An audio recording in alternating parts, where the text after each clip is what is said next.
عن ابی ہریرہ رضی اللہ تعالی عنہ قال قال رسول اللہ صلی اللہ علیہ وسلم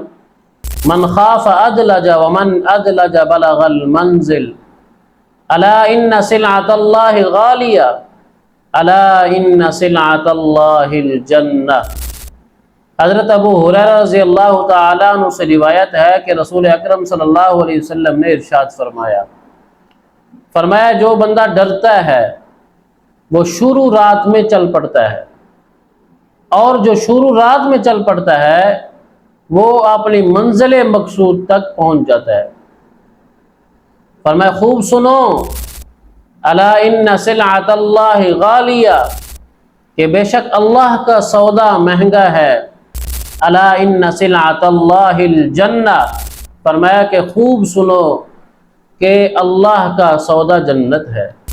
عرب کا عام دستور یہ تھا کہ رات کے آخری حصے میں قافلے اپنی سفر جو ہے وہ شروع کرتے تھے۔ رات کے جب آخری حصے میں قافلے اپنا سفر شروع کرتے تھے تو ادھر سے جو ڈاکو ہوتے تھے، رہزن ہوتے تھے، وہ بھی عموماً چوری اور ڈاکہ جو ہے وہ بھی سحر کے وقت کرتے تھے، رات کے آخری حصے میں کرتے تھے۔ تو جن قافلوں کو یہ خوف ہوتا تھا کہ ہمیں رہزن لوٹ لیں گے،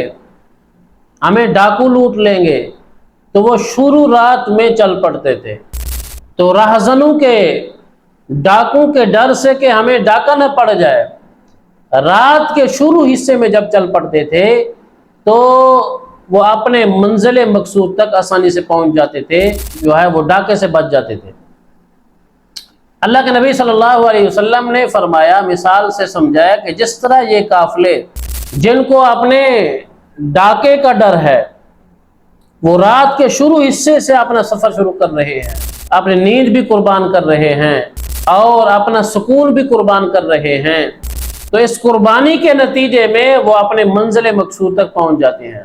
تو اللہ کے نبی صلی اللہ علیہ وسلم نے فرمایا کہ جس بندے کے سامنے آخرت ہو، جس بندے کی منزل مقصود جنت ہو، تو اس کو بھی چاہیے کہ وہ اپنی نیندیں اور اپنی خواہشات قربان کرے۔ جب بندہ اپنی خواہشات قربان کرے گا، اپنی نیند قربان کرے گا اور اس منزل مقصود یعنی جنت کو حاصل کرنے کے لیے، تو پھر اللہ کی طرف سے بھی انعام یہ ملے گا کہ یہ اپنے منزل مقصود تک آسانی سے پہنچ جائے گا۔